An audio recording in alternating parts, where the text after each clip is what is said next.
Sa isang tahimik na bayan ng Padua, naninirahan at nagtatrabaho ang isang EPS worker. Ang uri ng trabaho niya ay tila isa sa mga pinapangarap ng marami. Bukod sa maayos na kita, may mga pagkakataong nakakakuha siya ng iba't ibang gamit katulad ng cellphone, laptop, appliances, sapatos at marami pang iba. Ang pinakamaganda sa taong na to ay hindi niya pinagdadamot ang mga biyayang nakukuha niya. Sa kabila ng pagod at hirap, mas pinipili pa rin niyang magbahagi. Tara, sabay-sabay nating panoorin at subaybayan ang kwento ng ating kababayan na si Kabasura.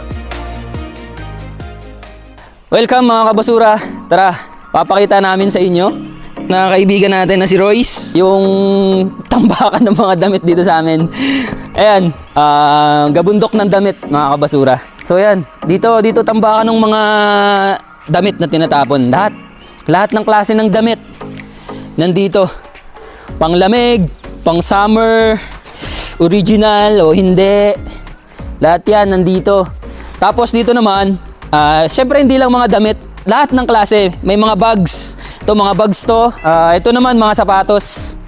Ayan, may mga sapatos pa dyan. So, pakita ko kayo ng sample ng sapatos. Ayan. Ito naman, maraming mga sapatos dito. Dito sa amin, pwede ka nang mamili kung gusto nyo. Ayan, tignan nyo naman, mga original yan.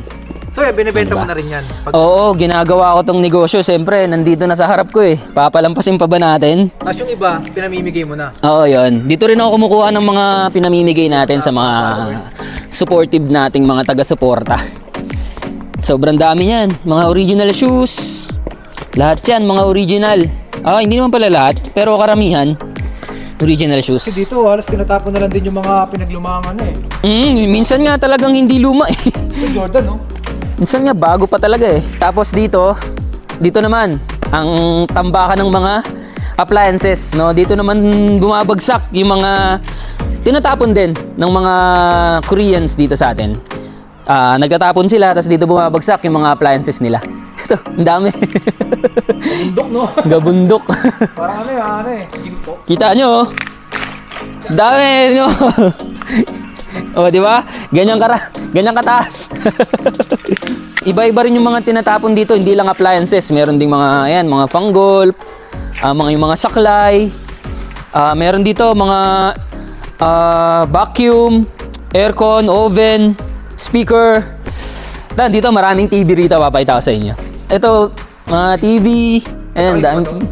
Mga ice yan. Lahat yan, ice pa. Mga TV, ayan, dami pa dyan. Sawa. Dito, pwede kang kunyari, pwede kang bumili. Pwede. Dito. Nabanggit mo sa akin kanina kasi di ba binibili to kanina nung mga ibang lahi? Oo, yung mga African talaga. Sila yung mga pumupunta rito. Namimili sila ng mga gamit kung ano-ano. Pwede nilang mapakinabangan, tapos ibibenta nila sa bansa nila, surplus kung tawagin sa atin. Kumbaga, yung mga surplus sa atin, dito yung galing sa mga gantong trabaho. So yun, dito naman, mga kabasura, tapon na naman to ng mga bakal, tas mga lata at mga kawali. Ayan, dito tinatapon yung mga kawali. Ito, sandamakmak din yung bike dito. Pati nyo yung tinatapon na bike dito. Sa mga gusto po ng bike, mind nyo na to. Ayan, So tapos... ito, pwede nyo rin itong iuwi kung kaya. Kung kaya. Actually, doon sa natapat, sa may namin, di ba may mga bike doon? Kuha lang kami pag nasira, tapon namin, tapos mag-aabang kami ng ayos ulit. Pwede ko pala itong lagay sa sasakyan, no? Kasya ba? Pag may kasya, uwi mo isa. As ito mga bakal. Dito naman sa side na to, mga kabasura, ito yung mga lata. So dito tinatapon yung mga lata. At ito yung pinakamalupit. May naitabi nga ako eh. May naitabi ako mga cellphone, laptop, mga gadgets na ipapakita ko sa inyo. Galing dito, sa basura na to. Galing yan dyan. Ito. Pakita ko sa inyo ha. Ayan. Pang! Tama mo? Tama nyo ba? Mga napupulot lang yan dito, mga kabasura. Di ba? Saan ka makakakita yan? LG, no? Mga Oo, talaga, no? branded talaga itong mga to, Di ba? Ang solid. Hindi pa yan dyan nagtatapos. Actually, ayun mga yan, araw-araw kong nakikita dito. As in araw-araw. Ito naman, puro cellphone. Ito, Oo. Samsung. May iPad pa. Pero mahal Ayan, yung oh. iPad. Oo, iPad oh. Oh, yung mga cellphone. Yung iba dito talagang ayos na ayos pa. No. Talagang magaganda pa, pinupulot lang. Sarap. No. Ano yung binibenta mo rin yan kung sakali? Yung binibigay mo. Kapag nakakuha ko ng marami, pinamimigay ko yung iba, tapos yung iba, binibenta ko.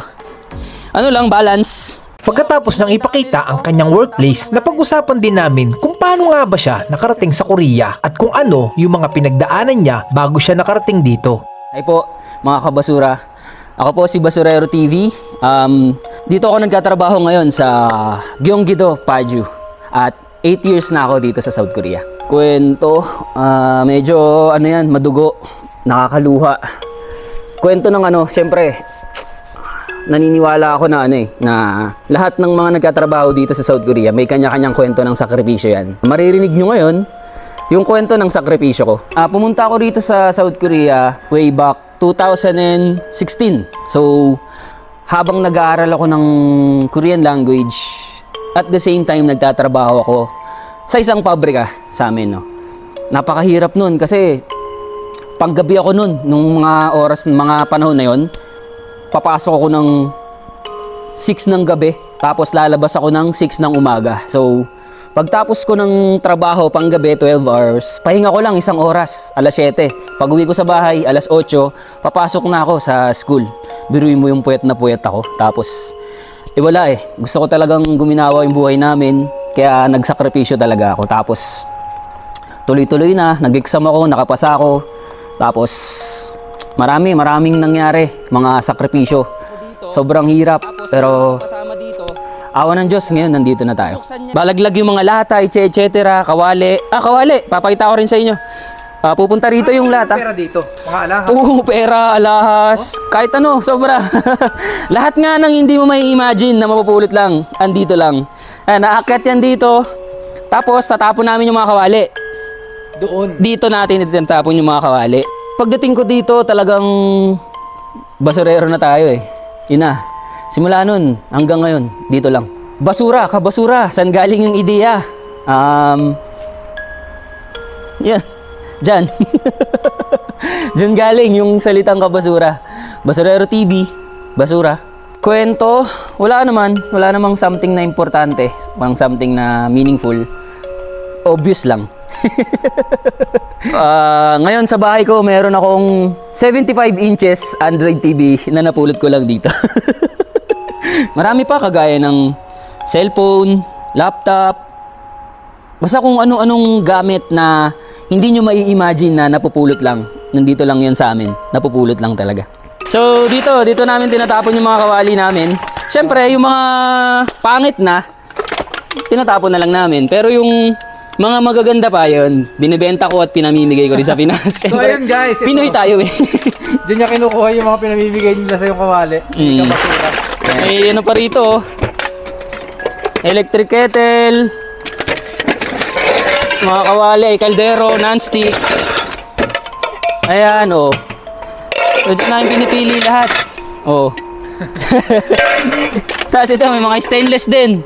Ayan Kapag stainless, doon naman namin tinatapon. Doon. Bukod nga pala. Ayan, stainless. So, ang dami rin dito puro stainless yan. Ayos So ayun guys, sa mga gusto po ng kawali dyan ito na. Gabukot na kawali. So, syempre, bibigyan natin si Royce ng kawali. Souvenir. Kagaya nito, kasi dito, tara, lilibot ko kayo sa company namin. Dito sa side na to, dito tinatapon tinatambak yung mga damit. Sapatos, bag, etc., mga kumot, kahit mga brief, panty, bra, lahat nandyan. Basta tinatapon. Yung mga hindi na kailangan ng mga Korean, dito sa amin bumabagsak.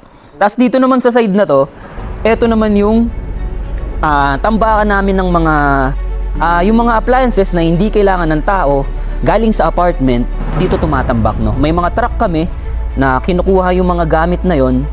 Actually, basura na talaga sa kanila to kasi nga, syempre, hindi na nila to kailangan. So, itong company namin, yun ang trabaho ng company namin, tagakuha ng mga hindi nila kailangan. So, ito, tambakan ng mga appliances to. Andyan na lahat ng klase ng mga appliances, mapa rep, TV, washing, microwave, blender, oven, vacuum, basta lahat. Tapos dito naman sa side na to, mga karton, ayan. Eto naman, dito naman kinokolekta yung mga lata. Lahat ng klase ng lata, mga in cans, aluminum in cans, steel in cans. Ayun, dito naman, tara, papakita ko sa inyo yung mga napulot ko na. Eto. Dito ako nag-iimbak ng mga napulot ko na. Eto, balita ko si Royce, nangihingi ng pamingwit. Wala, no? Yun. Eto, meron nga ako dito, scooter, electric scooter yan. Pagana mo na rin yan. Oo, so nasa video ko, ginagamit ko yan. Sa video ko, Tapos, ito, hoverboard. Ito, bibigyan natin ng sapatos si Royce. Judge. Meron, pero wala, hindi ko naman yun pinapansin kasi wala naman talaga akong pakialam sa sasabihin ng ibang tao eh. As long as masaya tayo sa ginagawa natin, alam nyo yung mga sinasabi ng ibang tao, wala namang maitutulong sa inyo yan. Kundi stress lang. So, ba't nyo papapansinin yan? Scripted. Alam nyo, nakakatuwa nga yan eh. Sa sobrang hindi nakapanipaniwala nung napupulot ko, sinasabihan na ako ng scripted kasi nilagay ko daw yan. Makikita nyo ba pwede bang ilagay ko yan na sobrang ganyan kadami? Pinakamahirap na pinagdaanan, siguro yung lamig. Grabe. Sobrang kapag winter, ang hirap eh. Lalo na outdoor tong trabaho namin. Ang hirap kapag ka nagtatrabaho ka ng sobrang lamig. Ang sakit sa paa, ang sakit sa kamay. Sa ibang bagay, kagaya ng transportation, okay naman. Napakasarap magbiyahe-biyahe dito. Sa kultura, sa mga katrabaho ko, okay naman. Friendly silang lahat. Nung una, nahirapan ako eh. Para makasurvive. Kasi nga, nagulat ako sa trabahong napuntahan ko eh. Basurahan, ang dumi. Sabi ko, factory yung in-applyan ko dito bakit ganito? Nahirapan ako nung una, syempre hindi nga tayo sanay, sobrang dumi. Tapos wala nasanay na ako, so parang na-adapt ko na lang. Feeling, grabe, sobrang saya. Walang katumbas yun. Ano ba i-explain yun? Talagang hindi mo kayang i-explain lang ng isang word, 2 word, 3 word yung feeling na yun. So, sobrang sarap sa pakiramdam nun, grabe. May mga tao na hindi mo kakilala, tapos sasabihan ka na mag-ingat ka, sinasama kita lagi sa pagdarasal ko. Pinagdarasal ko lagi yung kaligtasan mo, yung kalagayan mo. May mababasa kang ganun, grabe. Sobrang sarap, walang kapantay. Kagaya na lang nung nandito na ako sa Korea, tapos nagbablog na ako. Parang natutunan ko pahalagahan yung kada sentavo, kada sentimos na kinikita mo dito. Na hindi kagaya noon nung mga kamag-anak ko pa lang nasa abroad, parang wala akong pakialam eh. Gusto ko lang manghingi yung ganito, gusto ko mabili ko yung ganyan, pengi ako ng ganito, pengi ako ng ganyan. Yung pala hindi. Totoo pala yung sinasabi ng mga kamag-anak ko dati na, anong tingin nyo sa amin, tinatain namin yung pera rito. Yun, yung pinaka natutunan ko dito kung paano mag-value nung pinaghirapan mo. Sa mga humahanga, I think, hindi ko gagamitin yung word na humahanga. Sumusuporta, pwede.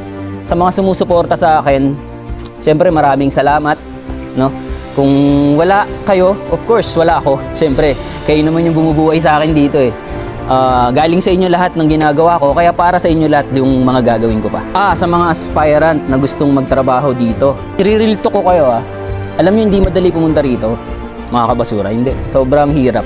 Halos lahat ng, kagaya nga nasabi ko kanina, halos lahat ng nagtatrabaho dito, may kanya-kanyang sakripisyo yan. May kanya-kanyang kwento ng sakripisyo yan.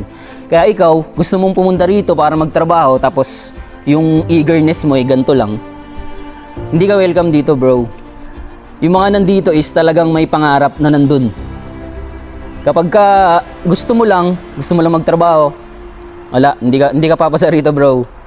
Malulungkot ka lang. Tsaka dapat matibay ka rin. Hindi ko na pinalagpas ang pagkakataon. Total nandito na rin ako, lumapit ako kay Kabasura at humingi ng gamit.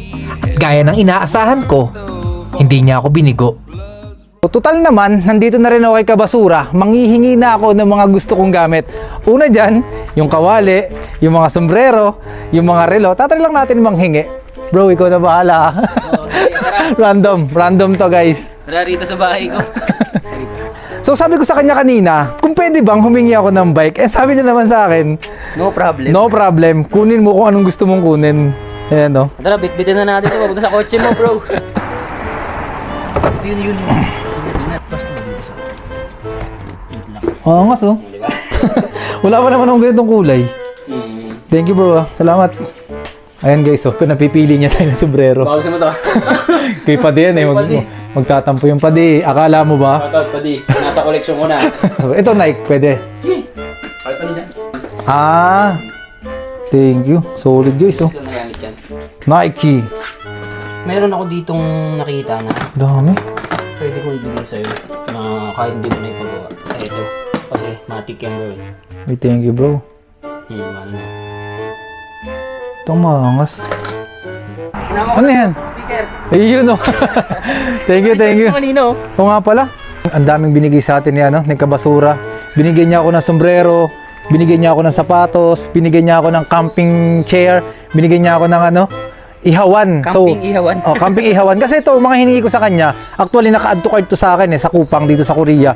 So itatanggalin ko na yung lahat kasi meron na. Maraming salamat bro ah. Thank you, thank you. Ako na isa. So ulitin. Hindi, ako na. Sige. Sobrang saya ko ngayong araw. Ang dami kong natutunan sa episode na to. Bukod sa marami tayong naiuwing gamit, may mga babaonin akong masasayang alaala pag uwi ko. At ito ang mensahe ko kay Kabasura. Ang totoo, ikaw ang patunay na hindi mo kailangan maging mayaman para maging mapagbigay. At hindi mo kailangan maging sikat para maging makabuluhan ang ginagawa mo. Dahil sa bawat gamit na pinili mong ipamahagi, may buhay kang naiinspira. At isa na ako dun. Ako si Royce at sa ngalan ng mga taong natulungan mo at ng mga taong natuto dahil sa kabutihan mo, maraming salamat. Huwag kang titigil sa paggawa ng mabuti dahil sa mundong ito, ang puso mong ginto ang tunay na kayamanan. Royce the Vlogger and Kabasura.